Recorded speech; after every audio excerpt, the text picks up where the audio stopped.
Honestly, I was kind of afraid of guns at first. Like, I wasn't really confident with them.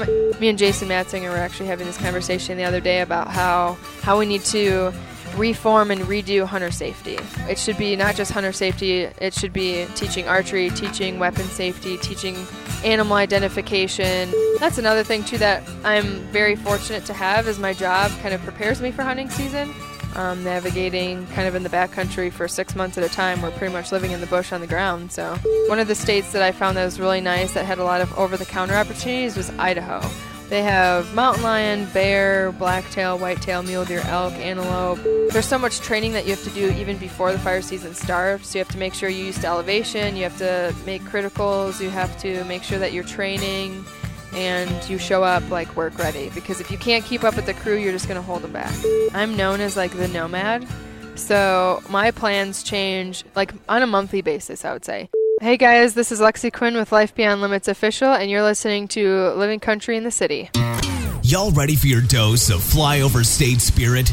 Straight from the concrete jungle? Well, put down your latte and pull on your boots. It's time for Living Country in the City. Hey y'all, welcome to episode 67 of Living Country in the City. You know, I honestly can't say enough how much I appreciate all y'all that subscribe and tune in each week to listen to the podcast. A year ago, I really wouldn't have expected that this would ever grow to what it is now, and that's because of all y'all. I can't say thank you enough, so keep sharing with your friends, keep tuning in each week. Make sure you've hit that subscribe button if you haven't already. Also, if you have a moment, head on over to my support page at livingcountryinthecity.com/support. Check out all the other ways that you can really become part of the Living Country in the City family and help this grow even more.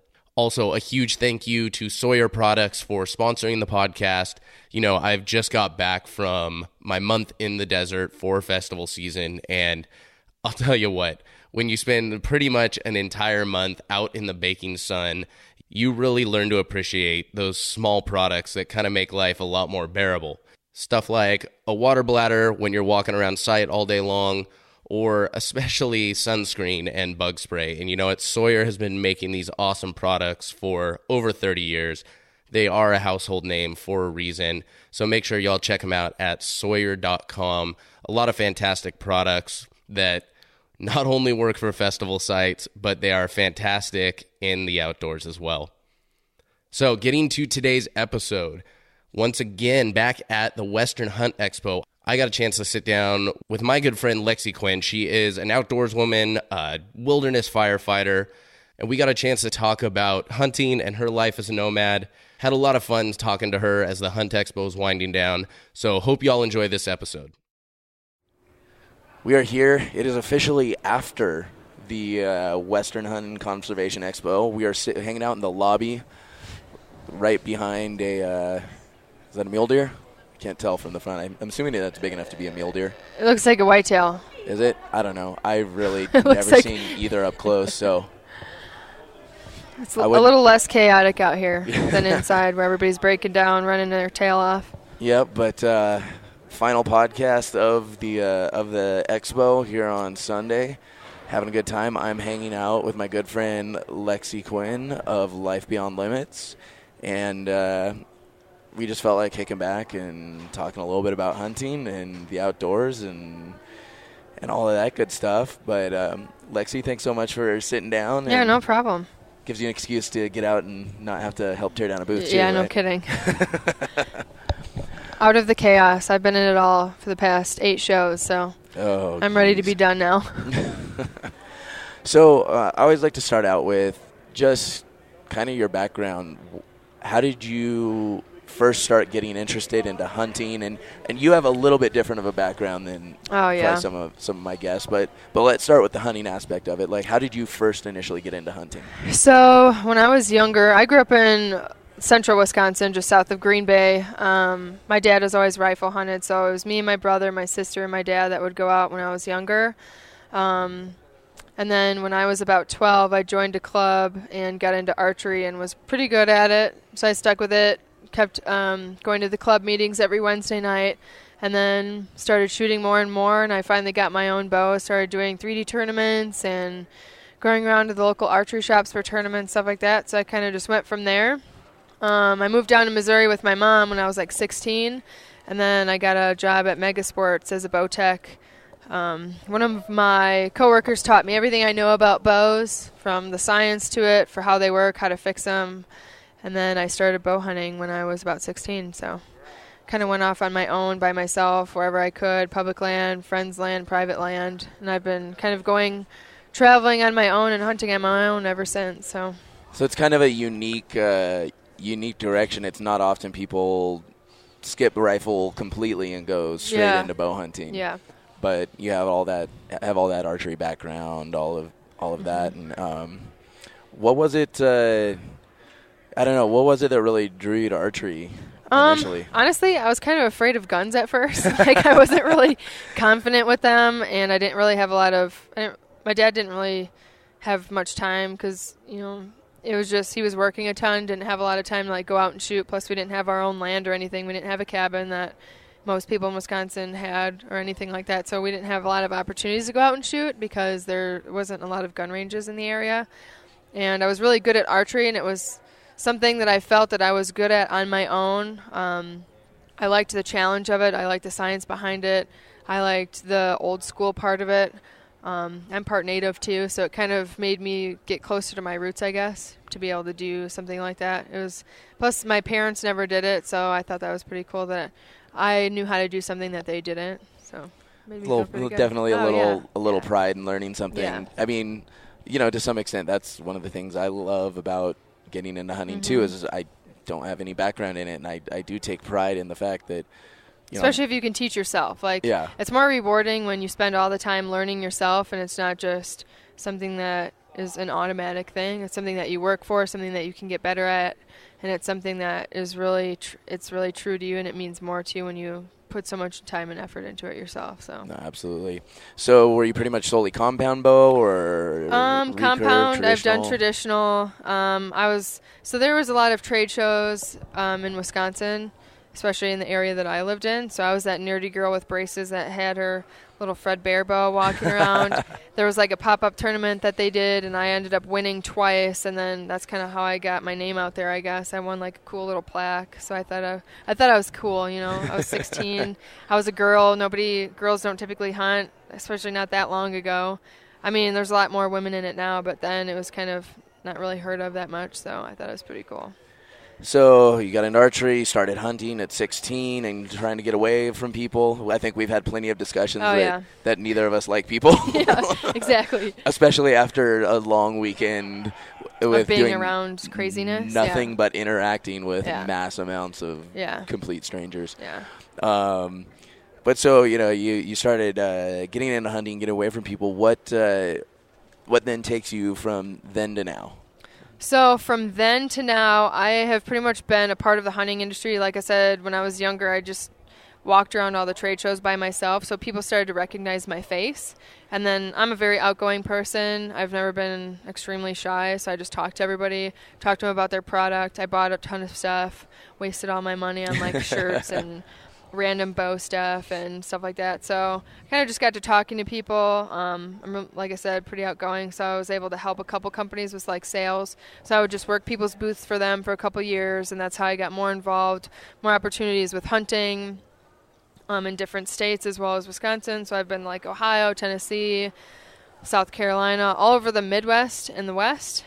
I didn't actually get out west until 2 years ago when I accepted my job as a Wildland firefighter. I moved to Utah last year. So now, not only was I self-taught in waterfowl with the help of my friends, so I would go out with them, learned how to scout, learned how to set decoys. I'm still learning how to call. I can goose call okay. I can't duck call to save my life, which usually it's the other way around. So I'll be sitting in my car on a long road trip trying to practice my calls, and people are looking at me like I'm weird. So I do the same thing with the elk calls, and it's a lot of fun when you're in really heavy traffic and you got the windows down in the car, and people next to you, you see them and they're just dead and looking forward, not paying attention. You rip off a bugle, and all of a sudden they just about jump out of their pants and are looking where that thing came from, thinking they're getting attacked by some bird or something. Right. But or if you're sitting in a hotel room and all of a sudden the goose call or the duck call goes off. So it's too good. But so trade shows mostly. I've been doing the trade show circuit since I was about 16, so about 8 years now. I've moved. I kind of started to become a nomad, I guess, with like traveling all over. I've moved all over also. I've lived in Missouri, Wisconsin, Ohio. Now I'm living in Colorado. So now it's a whole new ball game when it comes to hunting. No more whitetail and ducks and upland birds. Now it's elk and antelope and mule deer. So it's kind of scary because I have no idea what I'm doing with my job. I've got the hiking and navigating part down, but as far as everything else, I have no idea how to use an elk call.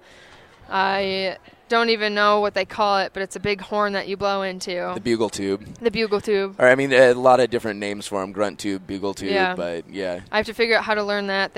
Thankfully, Christy Titus hooked me up with a couple calls and a tube, and I got to watch some of her videos, and she's going to help me out. So that's going to be fun. It's, I had picked up, about this time last year, I had picked up my first diaphragm call, and next month is the ISE show here in Salt Lake, and I've talked about this before. I thought I was actually coming to this show, and I bought the wrong tickets. But I ran into Christy there, and I was walking around with one diaphragm call, but I went and talked with her and Rocky Jacobson, and I didn't know who Rocky was at the time either, but I just knew he was some nice guy that knew a lot about elk calls, and so I sat and talked with the two of them, and same kind of they sat down and helped me, and I could make a little bit of noise with it because I'd used it's kind of like a turkey call. I guess. guess. I'd used them before. We had them in Venice Beach. Like they were these little noisemaker things. They were just to be obnoxious, and so I knew how to make noise with one. I didn't So know you how any to good now? do anything. Absolutely not. Absolutely not. Neither. I did a podcast with Corey Jacobson and Jason Phelps. Basically, where the whole gist of it was my bugling and my elk calling is so bad. I need basically two of the top guys when it comes to that to fix me.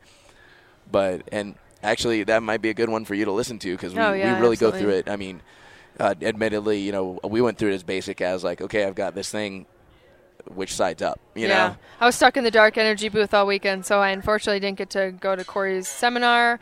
I heard it was packed, full of people. People were standing, sitting. I think it was out the door.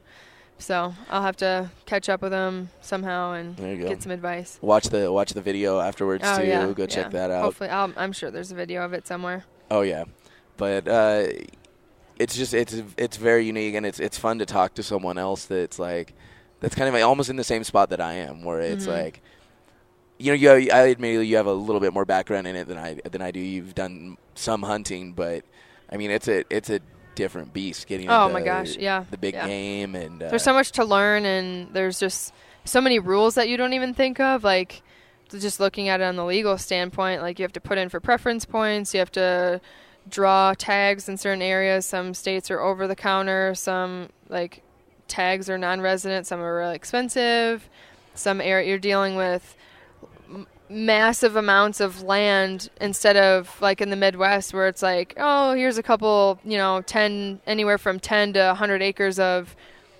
woods, and now you're dealing with like thousands and thousands of acres of BLM and Forest Service land. That's unreal to even think about how much land there is, and now you're trying to navigate through it. Half the time you don't have service, you're dealing with mountains, you're dealing with different pressures, and especially when it comes to like elevation and stuff, you have to train your body to it, which I'm also not used to. Living in Evergreen, Colorado, it kind of helps me out because I'm at 8,500 feet, so training for work allows me to get more used to the elevation. That's another thing too that I'm very fortunate to have, is my job kind of prepares me for hunting season, especially now that I am out west. A lot of hiking, navigating kind of in the backcountry for 6 months at a time. We're pretty much living in the bush on the ground. So it's the training people do, but you're getting paid to do it. So it's kind of it's a win-win for me. Yeah.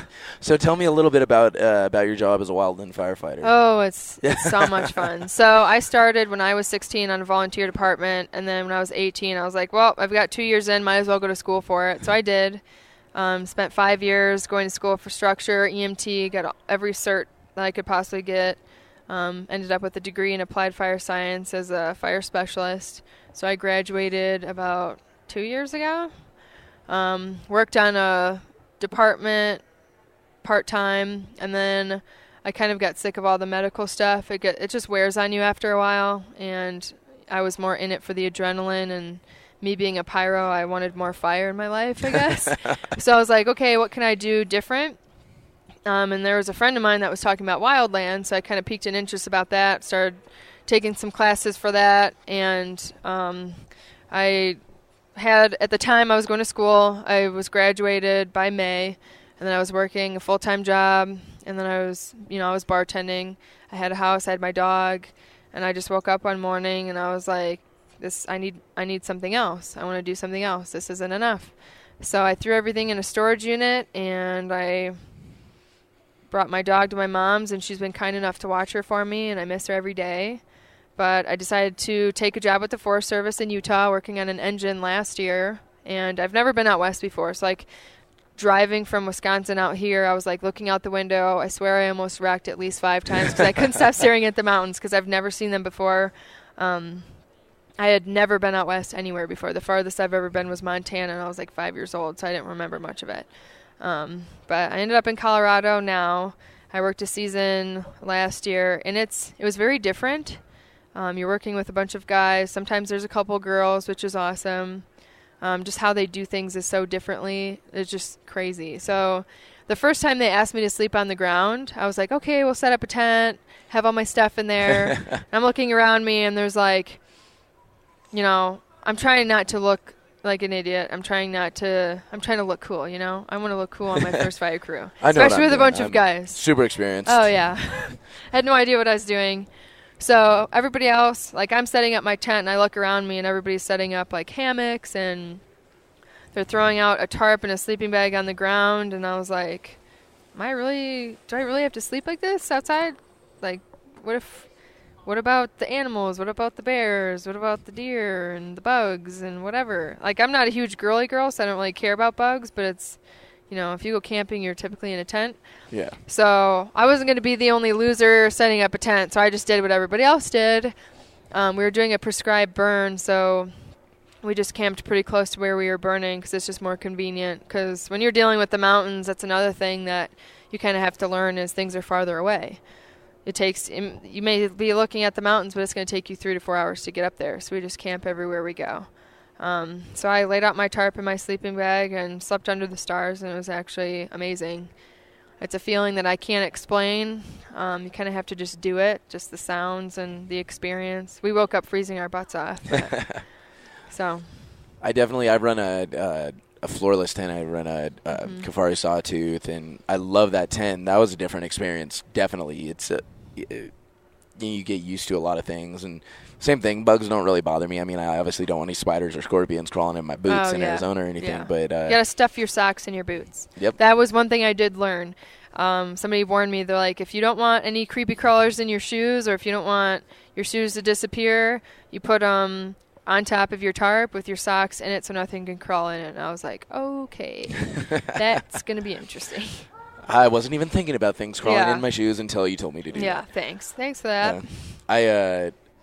But I recently picked up a tarp tent, just a basic, like an A-frame. Yeah, type, you use your trekking poles as the tent pegs to save on perfect. weight. I didn't even think of that. See, new things you learn every day. And this is my first time ever trying one. I didn't really know how to set it up. I kind of tried it in my apartment's front yard, and but it's just there's something so cool about it because it's very similar to just throwing out a tarp and and doing that because you get a lot more of the nature noise of nature and the breeze and all of that. And I remember this was just this January, and I ran it 2 weekends for the first time and just laid there in my Big Agnes mummy bag. And Big Agnes is pretty good.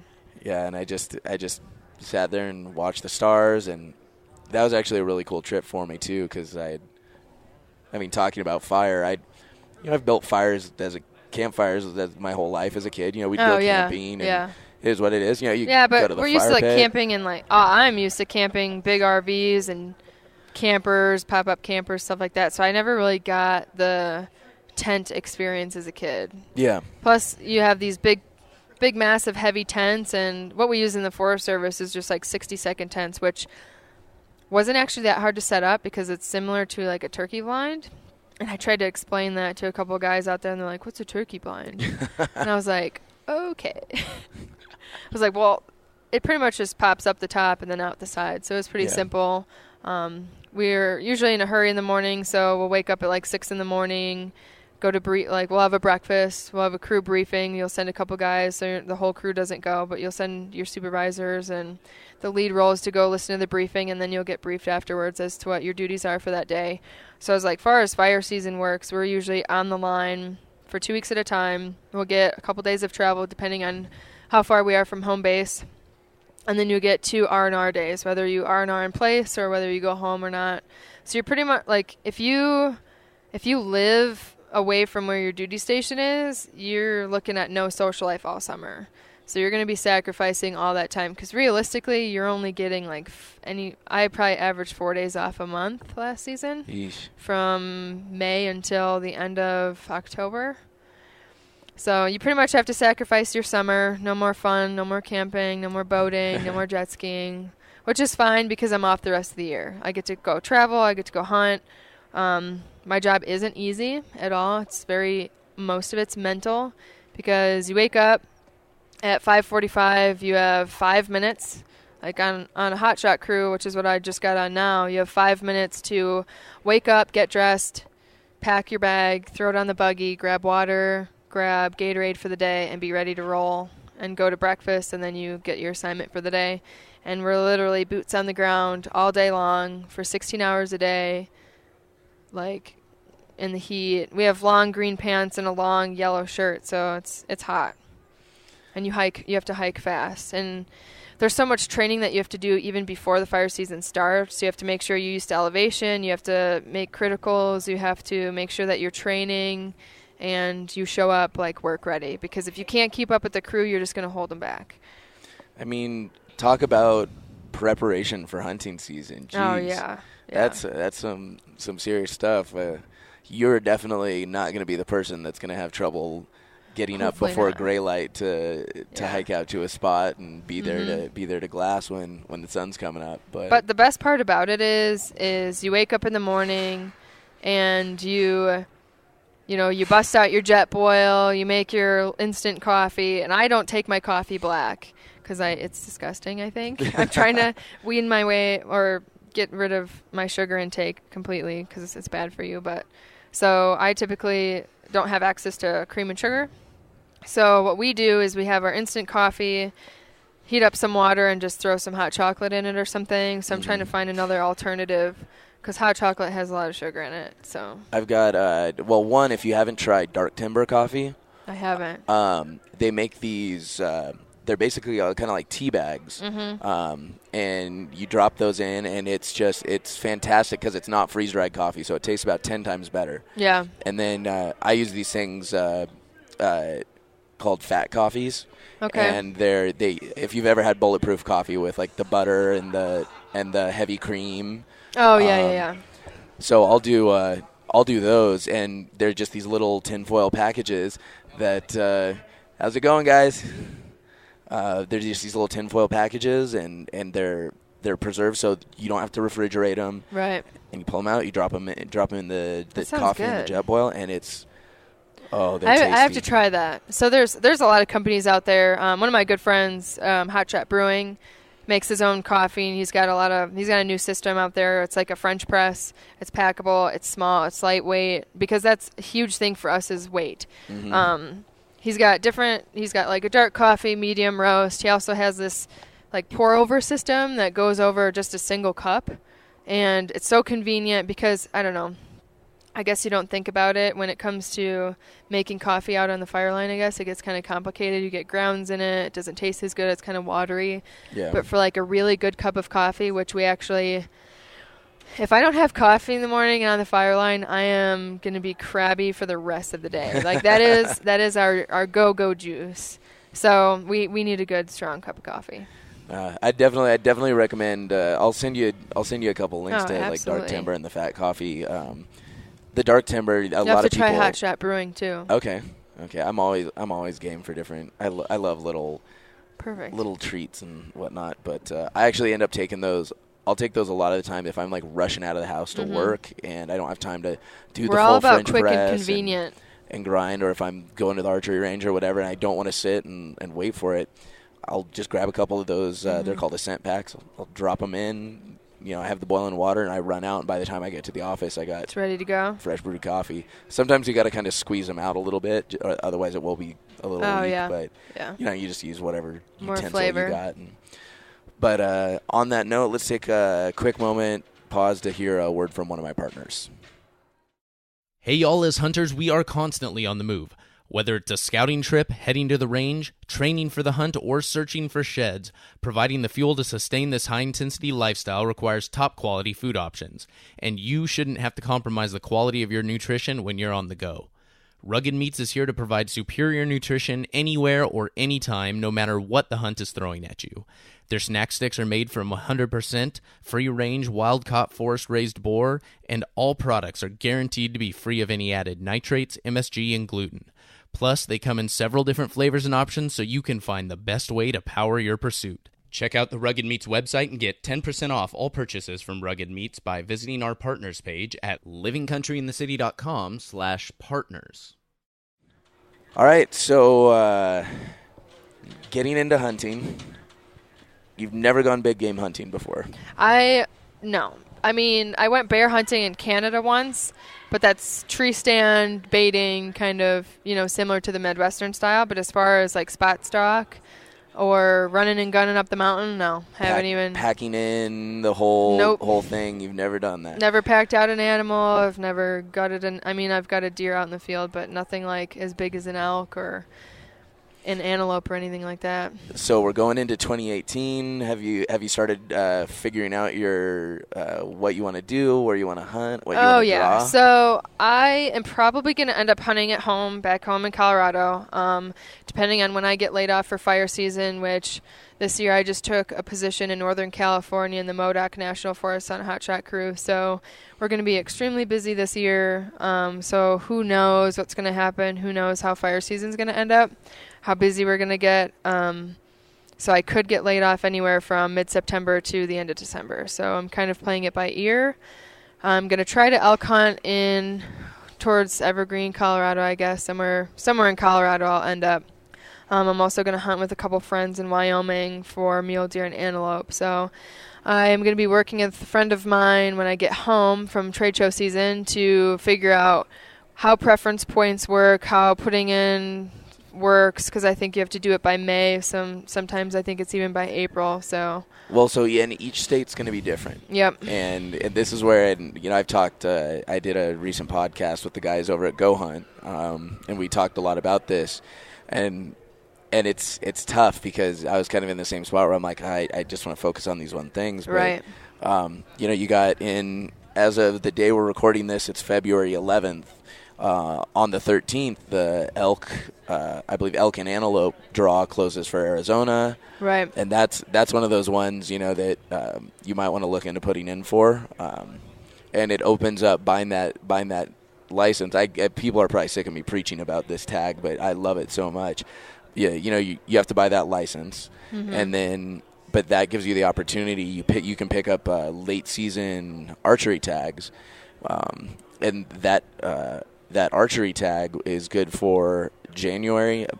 Any deer, mule deer or coos deer in January, and in early, I believe in August when they're in velvet, and all through December. Yeah. See, and that's what sucks for me is because I would love to shoot something in velvet, but it's never really realistic. Yeah. Our fire season doesn't slow down normally. I don't know about California, but normally it doesn't slow down until like September 15th. So we'll see. It's probably going to end up being later season, like end of October, November, something like that. So I'm looking at, I think this year it's going to be Colorado, Wyoming, and maybe Northern California where I'm going to be stationed for some waterfowl or something like that. I'll probably gun hunt back in Wisconsin during whitetail season, but I probably won't have time, so we'll see. I'm a bow hunter, so if I can shoot it with a bow, that's what I want to do. I just picked up some new broadheads. I'm really excited to try them out. So we'll see what I end up with. I don't typically like to use a rifle unless it's unrealistic to use a bow, like distance-wise, and I want to make sure I get the ethical shot. So absolutely.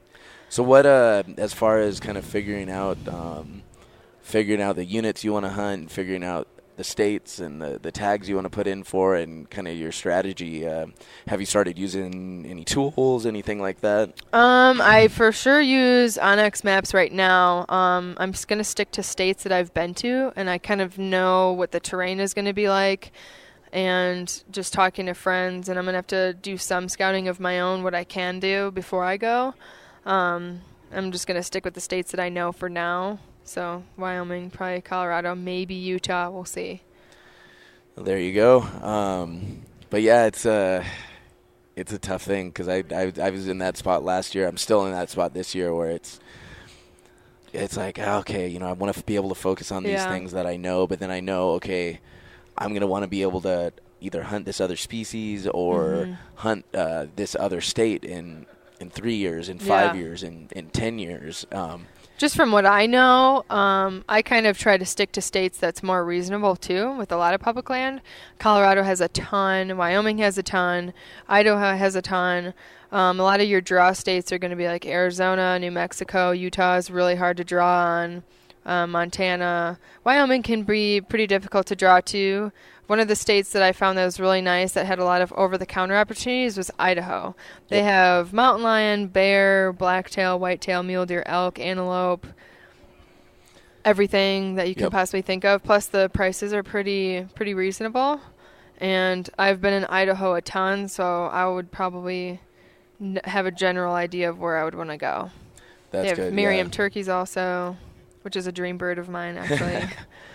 Yeah, no, Idaho is an amazing spot with a great opportunity that really allows you to hunt every year. Yeah. And I've talked about this before, and it's it's not as populated either, so you're not going to have a ton of hunters. That's a huge problem that I've heard about. So I've never actually experienced it, obviously, yet. But a lot of what people are saying, from what I've been told, is, I almost had the shot at an elk, but then 2 other hunters came in and busted us, which it happens when you're dealing with public land. But in Idaho, it's not as populated as anywhere else. So Wyoming and Idaho are, depending on where you are, is nowhere near as populated as other states. Yeah. Yeah, and I mean, you definitely want, if this is something you're passionate about, you definitely want to find somewhere that you can hunt every year. The opportunity may not be quite as good. I mean, there's still amazing opportunity, and you can have the ability to tag out every year if, it's not impossible. But then, you also want to look. You're like, okay, a good plan I've always been told is you have your every year plan, you have your 3 to 5 year plan, and then you have your either 10 plus, your once in a lifetime. See, I try to do that, but I'm known as like the nomad. So my plans change on a monthly basis, I would say. So before, I kind of pulled out of the hunting industry a little bit back in November. I'm not going to be doing as much with like the trade show stuff. I help friends out here and there.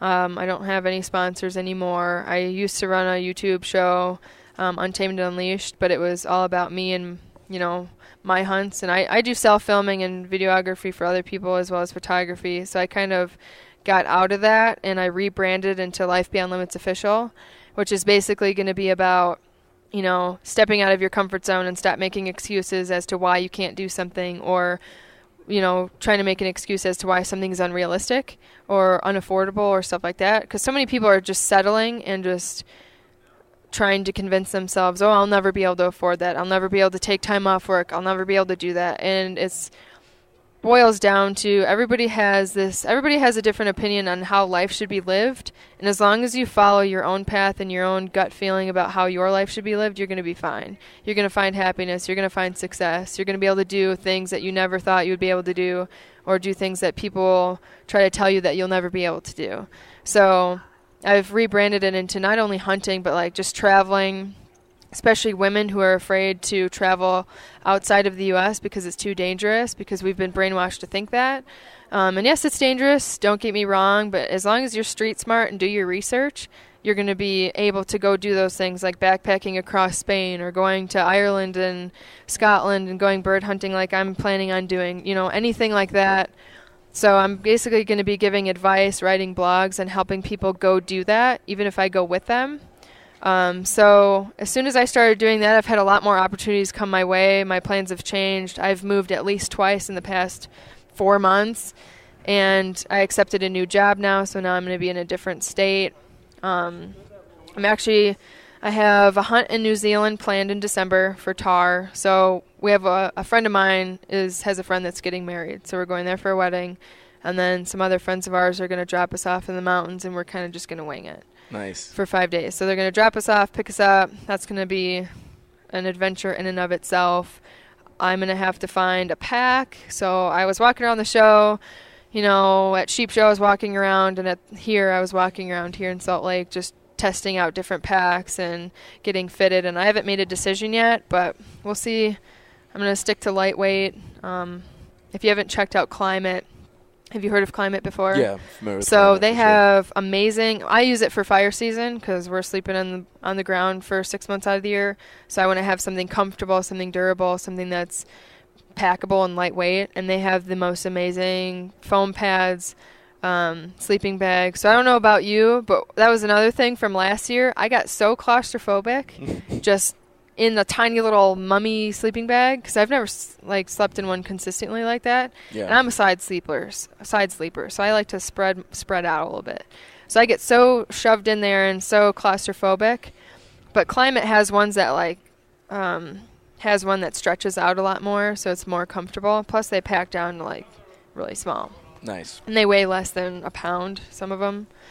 So I got set up with that. There's another opportunity that I was given to go to South Africa for November and December. Nice. For fishing and hunting. So we'll see if I can actually get that on the calendar and make it a solid plan. So far it is, but I haven't made a decision yet. So if people wanted to find Life Beyond Limits, where are they looking online? Instagram, and I kind of don't really do much with Facebook anymore just because it's getting to be pretty negative and just not used for what it should be. But I'm probably going to do some sort of an appearance on Facebook. Life Beyond Limits Official is going to be the name. So if you want to find it on Instagram, definitely look that up. I'm going to be working with Go Wild as well with a profile on that. So check it out on Instagram.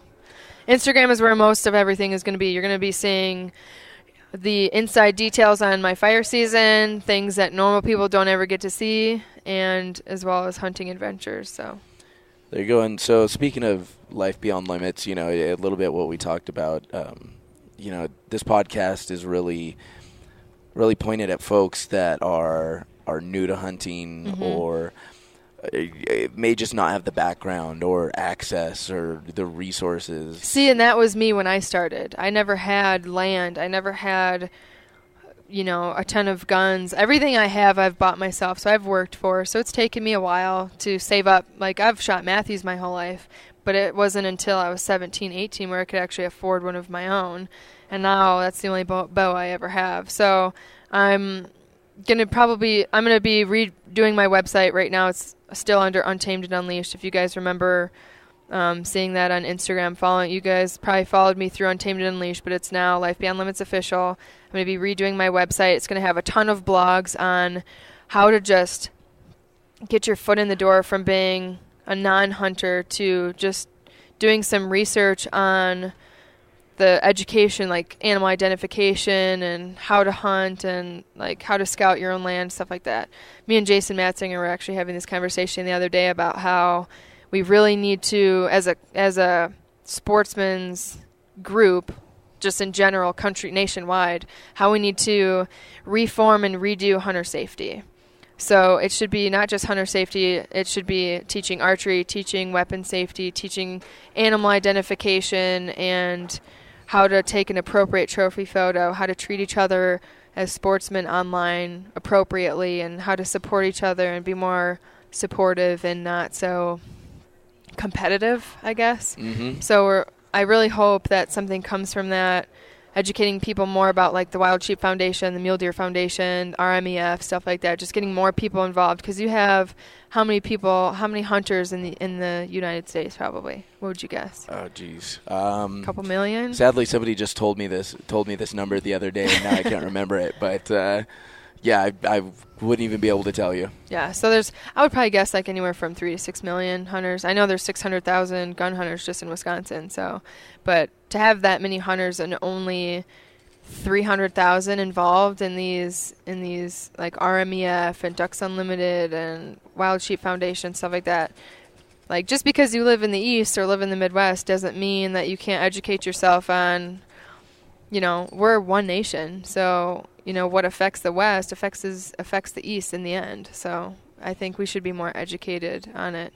I think we should hold ourselves more responsible. No, absolutely. I agree with that wholeheartedly. So if somebody came to you and said, Lexi, I see kind of you getting into this, but I don't know.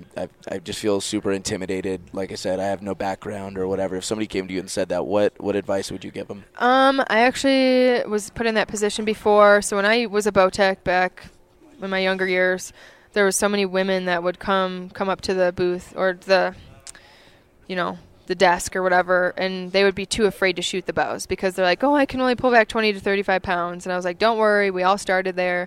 Realistically, if you shoot every day for 2 weeks straight, you're going to increase your poundage by 5 pounds per 2 weeks. That's the ratio. It's a pretty realistic ratio. Just kind of like be a little forceful and just tell them to, try to be motivate them to at least go out and try it and not care about other people's opinions, but give them offer, hey, come with me and I'll show you. Just come shadow me. Or, I'll connect you with somebody who you can just go with and just learn from. Because realistically, if it wasn't for a bunch of my friends, I would have never been able to learn waterfowl hunting. Just watching them and listening to how they call. When I hear duck call now, I know if it's right or wrong or if it sounds bad or not because I can remember how they sound. And I go out and listen to what they real animals sound like and try to mimic that. So it's all about just kind of going out and trying it. If somebody's really intimidated, because there's a girl that I kind of mentor at the time being. She's pretty young, and I kind of mentor her on how to go about the hunting industry and hunting in a smart, safe way. And she's asked me for advice so many times. She's like, well, I'm just so afraid to reach out to this person. What do I do? So I'm going to be coming out with different blogs and what to do the right way, how to say things, how to hold yourself, how to be professional and stuff like that. But as far as getting out and hunting for the first time, even if you just go shoot a bow at an archery shop, see how you like it. Buy a bow for the first time and just join a club, join a group. Surround yourself with people that are motivating and that are going to help you. Great advice. So make sure you go check out Life Beyond Limits official. Follow along. I'm excited to see how the hunts go. Excited to get mine going too. Yeah, I gotta start figuring out the rest of my strategies. But thanks so much for sitting down and hopping on. It was a no fun problem. talk. It was nice to finally meet you. Finally. Yes. After how many shows that we've been to, probably we've ran into each other at the Total Archery Challenge. Yeah, I was gonna say. Didn't you remember me when you saw me the other day? Yep, I'm that guy. Couldn't remember my name. That's okay. I'm a bad person, but that's okay. Everybody knows that about me at this point, I think. I'm better with faces than names. I do it to people I've known for years. Absolutely, but all right. Well, thank you so much. Yeah, no problem.